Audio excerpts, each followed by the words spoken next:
बिस्मिल्लाहिर्रहमानिर्रहीम। अस्सलाम वालेकुम। चैप्टर 4 के इस आज के लेक्चर में आपको प्रैक्टिस करानी है मल्टीपल चॉइस क्वेश्चंस। वैसे तो बुक में कम एमसीक्यूज होते हैं, लेकिन यहाँ मैक्सिमम एमसीक्यूज शामिल करने का मकसद ये है कि जब आप एमसीक्यूज की प्रैक्टिस करोगे, एक्चुअली आपकी उस चैप्टर की रिवीजन हो जाती है और आपका कॉन्सेप्ट क्लियर हो जाता है। अगर आप एमसीक्यूज अटेम्प्ट कर सकते हैं तो इसका मतलब आपका इस चैप्टर का कॉन्सेप्ट कंपैरेटिवली क्लियर है। तो सबसे पहले फर्स्ट एमसीक्यू है, two equal but unlike parallel forces having different lines of action produce. Option है torque, couple, equilibrium, natural equilibrium. The two unlike parallel forces having different lines of action they produce couple. इसमें mistake नहीं करनी, couple इसमें से best option है। कुछ student की confusion होगी कि टॉर्क भी प्रोड्यूस होता है। बिल्कुल होता है, लेकिन टॉर्क हमारा ऑप्शन बी जो है वो ज़्यादा स्ट्रॉन्ग उसका ऑप्शन बनेगा, इसलिए कि टॉर्क प्रोड्यूस करने के लिए तो टू फोर्सेस की भी रिक्वायरमेंट नहीं होती, ना ही अनलाइक फोर्सेस की रिक्वायरमेंट होती है, ना ही डिफरेंट लाइंस में एक्ट करने की ज़रूरत होती है। तो ये सारी जो करेक्टरिस्टिक्स हैं, रिक्वायरमेंट्स हैं, ये सिर्फ और सिर्फ कपल के लिए होती हैं, इसलिए कपल बेस्ट ऑप्शन इसकी बनेगी। तो टॉर्क अगर ऑप्शन देते हैं तो वो इसलिए उसमें वजन नहीं होगा कि टॉर्क प्रोड्यूस करने के लिए कब ये ज़रूरी होता है कि दो ही फोर्सेज एक्ट करें, या दोनों फोर्सेज अनलाइक हों, या दोनों डिफरेंट लाइंस पर एक्ट करें। तो ये तो सिर्फ और सिर्फ कपल के लिए कंडीशन होती हैं। फिर है number of forces that can be added by head to tail rule are. तो ये एनी नंबर ऑफ फोर्सेज को आप ऐड कर सकते हो। वो अलग बात है कि हमारे जो टॉपिक था उसमें सिंपल केस के लिए हमने दो फोर्सेज को सिलेक्ट किया था, otherwise any number of forces can be added by head to tail rule.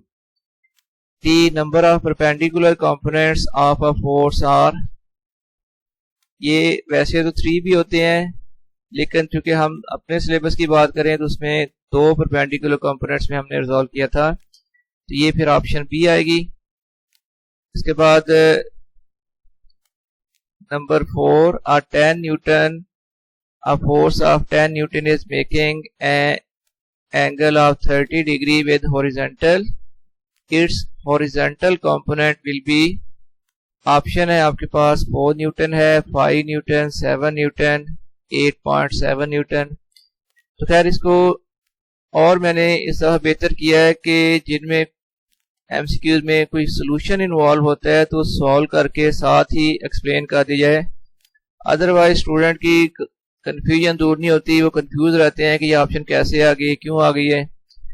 अब इन एमसीक्यूज में जहां पर कोई ऑप्शन जो है वो सॉल्व करने के बाद हो सकता है उसका सोल्यूशन भी साथ दिया होगा। तो ये क्या, एफ की वैल्यू 10 न्यूटन है, एंगल थीटा की वैल्यू 30 डिग्री है, हमने हॉरिजॉन्टल कंपोनेंट निकालना है।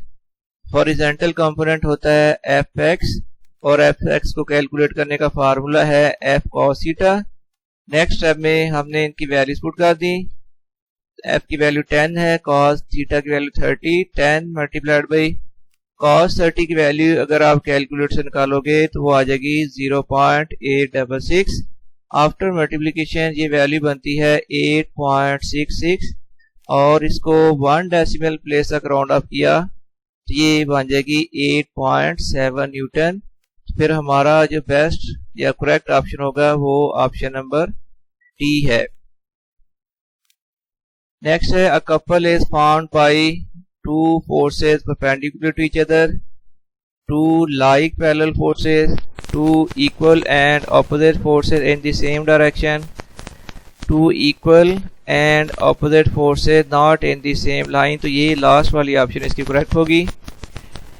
नंबर 6 है, a body is in equilibrium when its acceleration is uniform।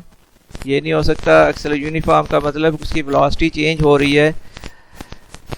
Speed is uniform, speed and acceleration are uniform, acceleration is 0। Speed is uniform equilibrium में होती है, लेकिन ये बेस्ट ऑप्शन यहाँ पर इसलिए नहीं बनेगी कि अगर कोई बॉडी रेस्ट में हो तो भी वो इक्विलिब्रियम में होती है, तो फिर ये स्पीड इज यूनिफॉर्म। हाँ, ये बात ठीक है कि यूनिफॉर्म स्पीड में बॉडी अगर मूव करती है तो वो इक्विलिब्रियम में तो होती है, ठीक है, लेकिन ये 100% आंसर इसलिए करेक्ट नहीं होगा कि रेस्ट में पड़ी हुई बॉडी भी इक्विलिब्रियम में हो सकती है। एक्सेलरेशन इज 0, ये बेस्ट ऑप्शन आएगी जब एक्सेलरेशन 0 हो जाएगा। ये उस वक्त होता है जब बॉडी पर नेट फोर्स की वैल्यू 0 हो जाए, और जब एक्सेलरेशन 0 होगा तो वो बॉडी रेस्ट में होगी या फिर वो बॉडी यूनिफॉर्म वेलोसिटी से मूव करेगी।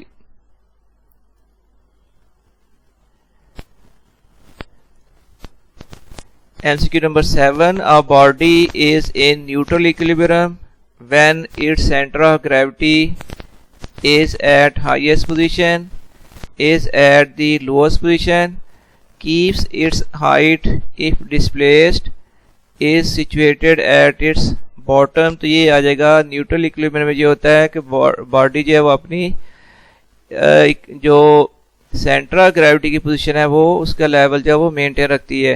जैसे बॉल है, उसका सेंटर ऑफ ग्रेविटी उसके सेंटर में होगा, तो अगर बॉल को किसी हॉरिजॉन्टल सरफेस के ऊपर रोल भी किया जाए तो कुछ दूर जाकर वो दोबारा रेस्ट में आ जाएगी, लेकिन इस बॉल की जो सेंटर ऑफ ग्रेविटी की पोजीशन है वो सेम रहेगी, वो उतनी ही हाइट पर रहेगी। तो ये फिर keeps its height if displace, ये ऑप्शन करेक्ट होगी। नेक्स्ट है फिर, racing cars are made stable by increasing their speed, decreasing their mass, lowering their centre of gravity, decreasing their width. तो ये किसी भी बॉडी का सेंटर ऑफ ग्रेविटी जितना लो होगा वो स्टेबिलिटी उसकी इंक्रीज हो जाएगी। हमने स्टेबल स्टेट ऑफ इक्विलिब्रियम में पढ़ा था कि ये वो इक्विलिब्रियम है जिसमें बॉडी का centre of gravity lowest position पर होता है। तो सिंपल बात यह है कि जितना centre of gravity lowest position में होगा तो वो बॉडी ज़्यादा स्टेबल होगी।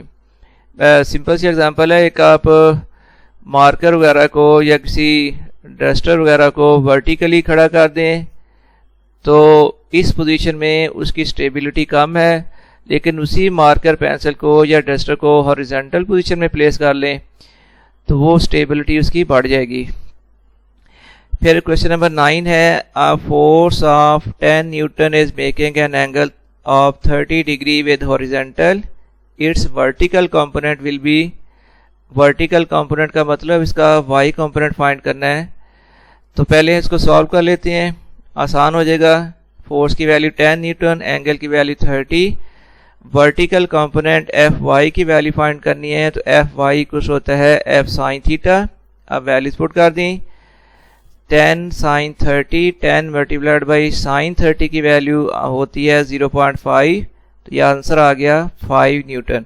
तो इस फोर्स का वर्टिकल कंपोनेंट हो जाएगा 5 न्यूटन, तो ये ऑप्शन बी करेक्ट होगी इसमें।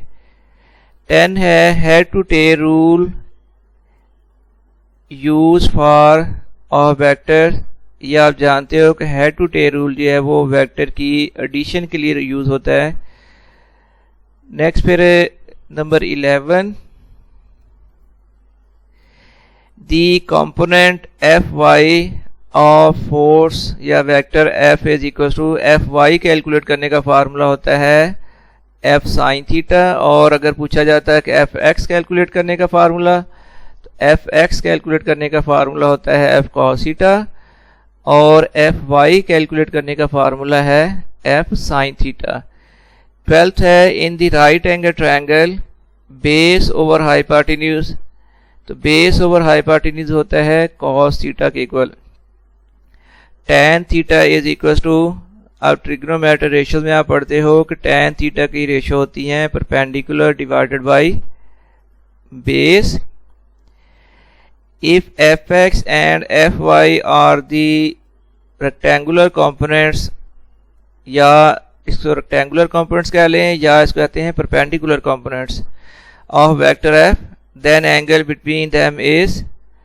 तो परपेंडिकुलर कंपोनेंट्स या रेक्टेंगुलर कंपोनेंट्स हर एक दूसरे के ऊपर परपेंडिकुलर होते हैं, तो इसलिए इन दोनों के दरमियान फिर एंगल की वैल्यू हो जाएगी 90 डिग्री।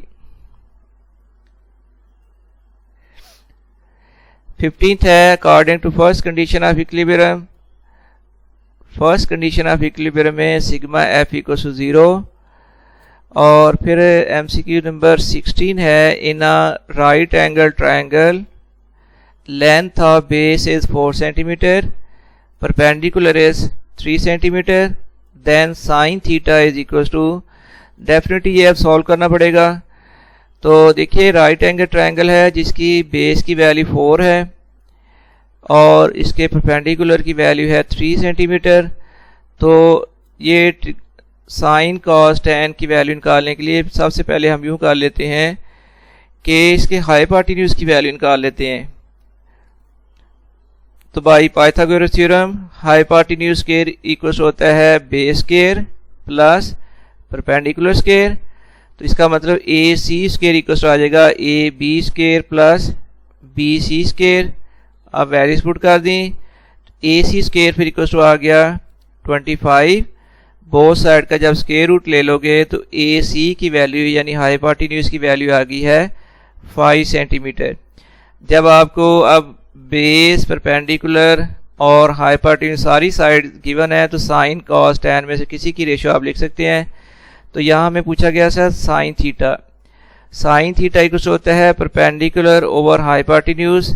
परपेंडिकुलर 3 है और हाइपोटेन्यूज की वैल्यू हमने कैलकुलेट की है वो है 5। तो देखते हैं 3/5 कौन सी ऑप्शन है, ये बी ऑप्शन इसमें करेक्ट होगी। फिर in a right angle triangle length of base is 4 centimetre, perpendicular is 3 centimetre, then cos theta. तो ये भी आपको वैसे ही सॉल्व करके करना पड़ेगा। वो चूँकि एक दफ़ा हमने सॉल्व कर लिया है, इसको बार बार सोल्यूशन को नहीं लिख रहे। तो अब कॉस थीटा का फार्मूला होता है बेस ओवर हाइपोटेन्यूज, ये आएगा 4/5। तो ये ऑप्शन है डी ऑप्शन इसमें करेक्ट होगी। और फिर नेक्स्ट पूछा गया टैन थीटा। टैन थीटा का फार्मूला होगा परपेंडिकुलर ओवर बेस 3/4। ये ऑप्शन ए इसमें करेक्ट होगी।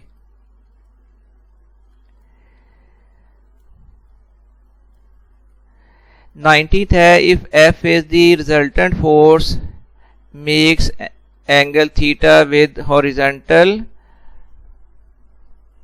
Then its horizontal component is, horizontal component यानी एफ एक्स का फार्मूला क्या होगा, एफ एक्स इक्वल्स होता है एफ कॉस थीटा।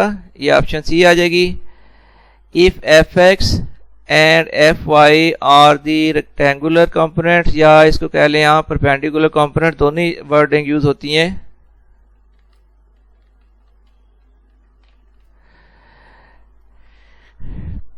और vector F the magnitude of F is, तो ये रिजल्टेंट फोर्स के मैग्नीट्यूड का फार्मूला होता है square root F X square plus F Y square.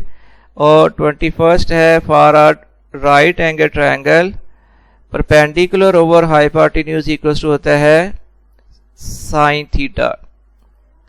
For a right angle triangle perpendicular over base equals होता है perpendicular over base equals to है, ये ट्रिग्नोमेट्रिक रेशियो इक्वल्स टू है tan theta. और इसके बाद 23rd है the SI unit of torque in system international is, SI unit of torque in SI system होता है newton metre. The SI unit of moment arm is, तो देखिए moment arm simply एक length है, तो लेंथ का unit metre होता है, इसलिए SI unit of moment arm क्या बनेगा, मीटर। नेक्स्ट है फिर by increasing the length of moment arm the torque, moment arm को इंक्रीज करने के साथ टॉर्क की वैल्यू भी इंक्रीज हो जाएगी, क्योंकि टॉर्क का फार्मूला होता है force multiplied by moment arm. तो जब मोमेंट आर्म इंक्रीज होगा तो F मल्टीप्लाइड बाय S ज़ाहिर इंक्रीज हो जाएगा, तो इसका मतलब टॉर्क इंक्रीज हो जाएगा अगर मोमेंट आर्म की लेंथ को इंक्रीज किया जाए। 26 है a point where an applied force causes the system to move without rotation is called, ये बेसिकली सेंटर ऑफ मास की डेफिनेशन लिखी हुई है। तो ये ऑप्शन आ जाएगा A, centre of mass. Next है फिर a point of a body where the whole weight of the body appears to be acting is called, ये है सेंटर ऑफ ग्रेविटी की डेफिनेशन, ऑप्शन बी आएगी इसमें। 28th है centre of gravity of square और rectangle is, तो ये याद रखें कि स्क्वायर के केस में या रेक्टेंगल के केस में सेंटर ऑफ ग्रेविटी जो है वो होता है point of intersection of their diagonal, यानी ऑपोजिट वर्टिसेस को अगर लाइन से ड्रा करें तो वो बन जाएगा डायगोनल। तो दो इसके डायगोनल होते हैं, वो डायगोनल जिस पॉइंट पर इंटरसेक्ट करते हैं वो जो पॉइंट ऑफ इंटरसेक्शन बनेगा वो होगा centre of gravity of the square या centre of gravity of the rectangle. 29th है centre of gravity of a uniform solid hollow cylinder is, ये बनेगा centre of base, middle point of axis, centre of upper lid curves, और ये आ जाएगा middle point of axis. By disturbing a body in rest, if it comes back to its original position body will be in equilibrium, ये होती है अगर body को tilt करने से या डिस्टर्ब करने से वापस अपनी प्रीवियस पोजीशन में आ जाए, तो इस तरह की जो इक्विलिब्रियम है वो होती है stable equilibrium.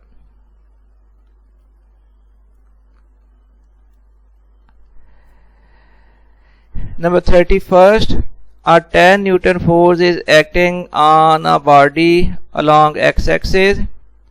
Its vertical component will be, इसको भी सॉल्व कर लेते हैं, कंसेप्ट क्लियर हो जाएगा।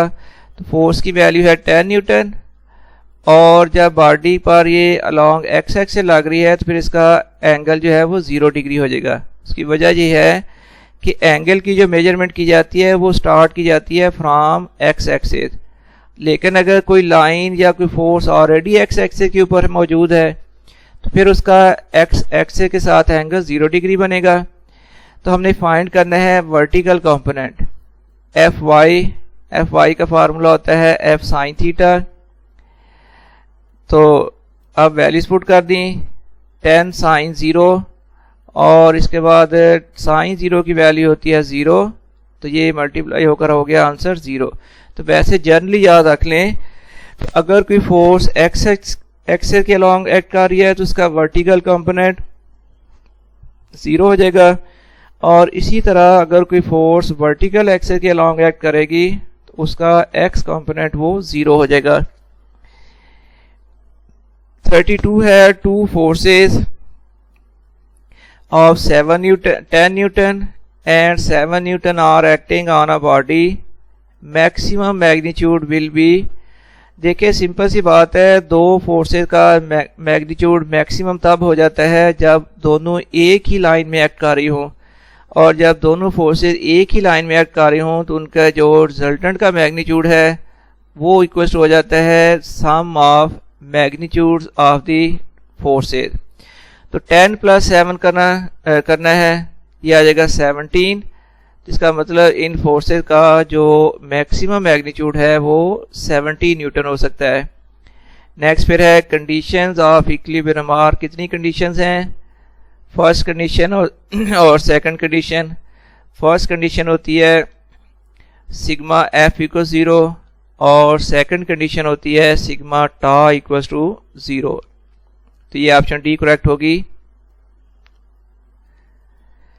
34th है by disturbing a body in rest if it does not come back to its original position the body will be in, ये होती है अनस्टेबल इक्विलिब्रियम। अगर किसी बॉडी को डिस्टर्ब किया जाए, टिल्ट किया जाए, उसके बाद बॉडी अपनी प्रीवियस पोजीशन में रिटर्न ना हो सके, तो इस तरह की जो इक्विलिब्रियम है वो कौन सी होगी, ये अनस्टेबल इक्विलिब्रियम है। जैसे आप पेंसिल को वर्टिकल पोजीशन में अगर बैलेंस कर लेते हैं तो अब उसका centre of gravity highest position पर होगा। तो इस वर्टिकल पोजीशन में जबकि पेंसिल बैलेंस है, अगर इसको ज़रा सा डिस्टर्ब किया जाएगा तो पेंसिल गिर जाएगी, लेकिन वो वापस ओरिजिनल पोजीशन में नहीं आ सकेगी। तो इस तरह की जो स्टेबल स्टेट है वो होती है अनस्टेबल स्टेट ऑफ इक्विलिब्रियम। 35 है when two equal but opposite vectors are added magnitude of the resultant vector is। सीधी सी बात है, अगर दो इक्वल वेक्टर्स और इक्वल और ऑपोजिट वेक्टर्स को ऐड किया जाए तो उन दोनों का रिजल्टेंट ज़ीरो हो जाता है। जैसे वेट और नॉर्मल रिएक्शन, किसी बॉडी को किसी सरफेस के ऊपर रखा गया है तो उसका वेट डाउनवर्ड ऐड करता है, ये एक वेक्टर है। उसका नॉर्मल रिएक्शन अपवर्ड ऐड करता है, ये दूसरा रिएक्शन है। तो ये दूसरा वेक्टर है। तो ये दोनों वेक्टर्स का मैग्नीट्यूड इक्वल है लेकिन डायरेक्शन अपोजिट है। तो इनका जो फिर नेट वेक्टर या नेट रिजल्ट बनेगा वो ज़ीरो के इक्वल आ जाएगा। 36 है direction of resultant force is given by, हम tan थीटा का फार्मूला यूज करते हैं। tan थीटा इक्वल होता है F Y over F X. So theta equal आ जाएगा tan inverse F Y over F X. फिर नेक्स्ट है the magnitude of the resultant of two vectors will be maximum.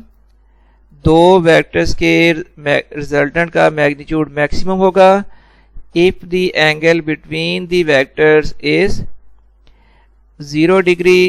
अगर दो वेक्टर्स के दरमियान एंगल 0 डिग्री है तो इसका मतलब ये हुआ कि दोनों वेक्टर्स एक ही डायरेक्शन में मौजूद हैं। जब दो वेक्टर्स एक ही डायरेक्शन में मौजूद हैं तो उसका जो रिजल्ट है वो मैक्सिमम होता है। और इसी तरह अगर दो वेक्टर्स ऑपोजिट डायरेक्शन में हैं तो तब उनके रिजल्टेंट जो है वो मिनिमम होता है। तो अब इसका मतलब जब एक ही डायरेक्शन में ऐड करेंगे तब उनका जो रिजल्टेंट का मैग्नीट्यूड है वो मैक्सिमम होगा। तो इस केस में दो वेक्टर्स के दरमियान फिर एंगल बन जाएगा 0 degree.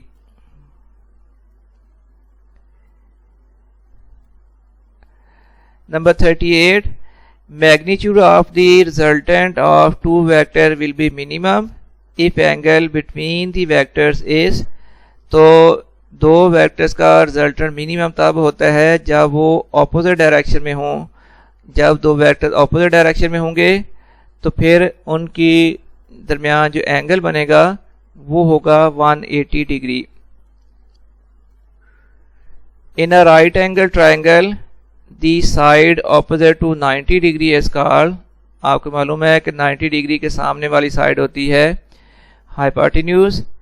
in a right angle triangle the side adjacent to theta is, theta के जो साथ adjacent साइड है वो होती है बेस। तो फिर है the minimum number of unequal forces whose resultant will be 0 और unequal forces हैं। ये unequal forces minimum unequal forces जिनकी रिजल्टेंट 0 बने तो याद रखिए इसकी नंबर होता है 3। एक्चुअली बात यह है कि 3 फोर्सेज को अगर हेड टू टेल रूल से ज्वाइन किया जाए तो फर्स्ट वेक्टर उसकी हेड के ऊपर सेकंड वेक्टर लगा दें और सेकंड वेक्टर के हेड के ऊपर थर्ड वेक्टर लगा दें। तो इन तीनों का अगर जो फिगर है वो एक क्लोज फिगर बन जाए और साइक्लिक ऑर्डर में ये फिगर बने जैसे ट्रायंगल होती है तो फिर जिस पॉइंट से आपने स्टार्ट किया था वापस उसी पॉइंट पर पहुंच जाते हैं। तो इस केस में रिजल्टेंट वेक्टर जो है वो 0 हो जाएगा, मैग्नीट्यूड ऑफ रिजल्टेंट वेक्टर 0 हो जाएगा। नेक्स्ट है फिर minimum number of equal forces who resultant will be 0 और।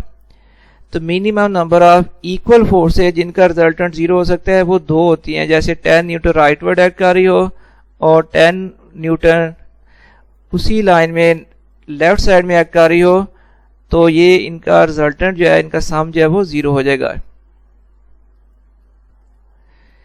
Reverse process of vector addition is, देखें वेक्टर एडिशन में आप दो वेक्टर्स को कंबाइन करते हैं और उनसे एक सिंगल वेक्टर बनता है जिसको रिजल्टेंट वेक्टर कहते हैं। तो रेजोल्यूशन ऑफ वेक्टर में आप इसका रिवर्स करते हो।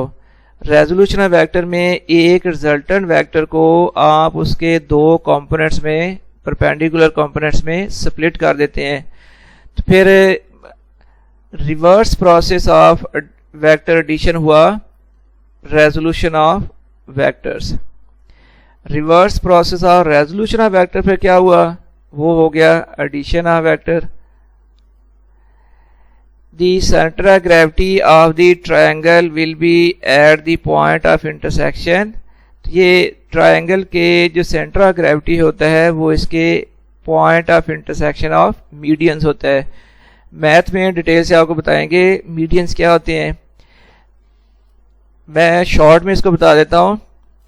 अगर ट्रायंगल के टोटल 3 पॉइंट्स होते हैं ए बी सी या पी क्यू आर, हर पॉइंट को कहते हैं वर्टेक्स।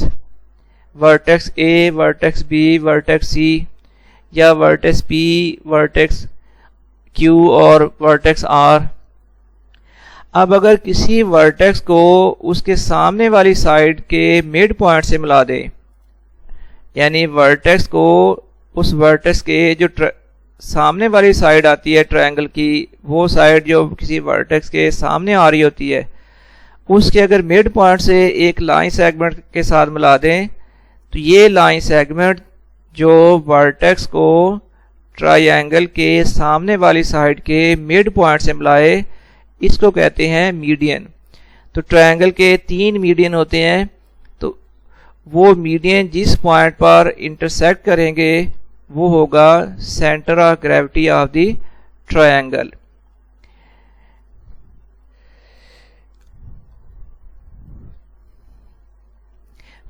है according to second condition of equilibrium. आप जानते हो कि सेकंड कंडीशन ऑफ इक्विलिब्रियम होती है सिग्मा टा equals to 0। States of equilibrium are, जिस तरह आपने पढ़ा था कंडीशंस ऑफ इक्विलिब्रियम तो 2 होती हैं, first condition of equilibrium, second condition of equilibrium. तो स्टेट्स ऑफ इक्विलिब्रियम की तादाद 3 है। एक होती है स्टेबल, फिर अनस्टेबल और तीसरी होती है न्यूट्रल। तो ये ऑप्शन आ जाएगा बी। तो states of equilibrium are 3। If on disturbing a body slightly, its center of gravity does not shift, the body is said to be in, ये होती है न्यूट्रल इक्विलिब्रियम। 49th है centre of gravity is eight lowest position in. तो बच्चों stable equilibrium की case में जो body का सेंटर ऑफ ग्रेविटी है वो अपनी लोएस्ट पोजीशन में होगा। नेक्स्ट है फिर centre of gravity is eight highest position in, ये होता है अनस्टेबल इक्विलिब्रियम के अंदर।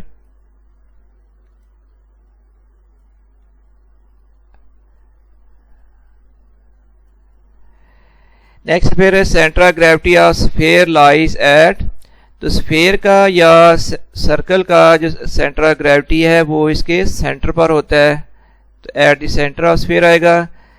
If force is applied at the axis of rotation, torque produced will be, simple सी बात है, अगर फोर्स एक्सिस ऑफ रोटेशन पर अप्लाई कर दी जाए तो इस केस में मोमेंट आर्म की वैल्यू 0 हो जाएगी। जब मोमेंट आर्म की वैल्यू 0 हो जाएगी तो आपको मालूम है टॉर्क का फार्मूला होता है F multiplied by moment arm. अगर मोमेंट आर्म 0 है तो F मल्टीप्लाइड बाई 0 का आंसर 0 आ जाएगा। तो इस केस में टॉर्क की वैल्यू 0 हो जाएगी। If no net force is acting on a body, the body is said to be in equilibrium। ये कौन सी स्टेटमेंट है, फर्स्ट कंडीशन है या सेकंड है, या first condition of equilibrium, second condition of equilibrium, first state, second state. First state तो नहीं, आप इसको स्टेबल स्टेट कह सकते हो।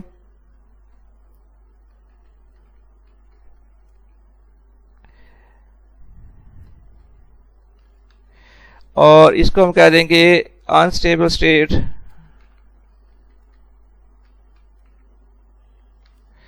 तो ये ज़ाहिर है कि सम ऑफ ऑल दी फोर्सेस 0 है, तो ये होती है first condition of equilibrium, not state, it is first condition of equilibrium.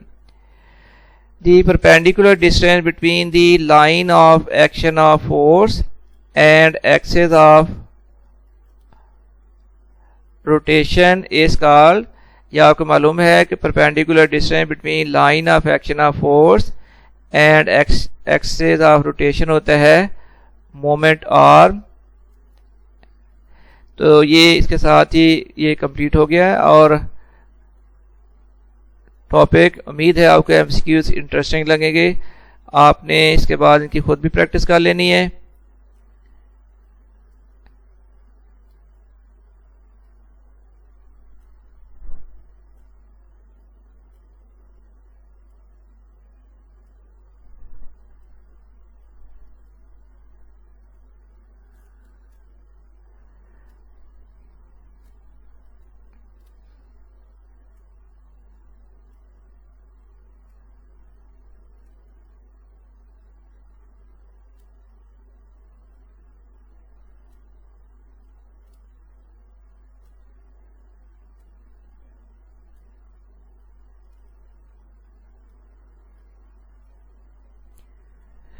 और इसके साथ ही आप मुझे इजाज़त दें। अल्लाह हाफिज़।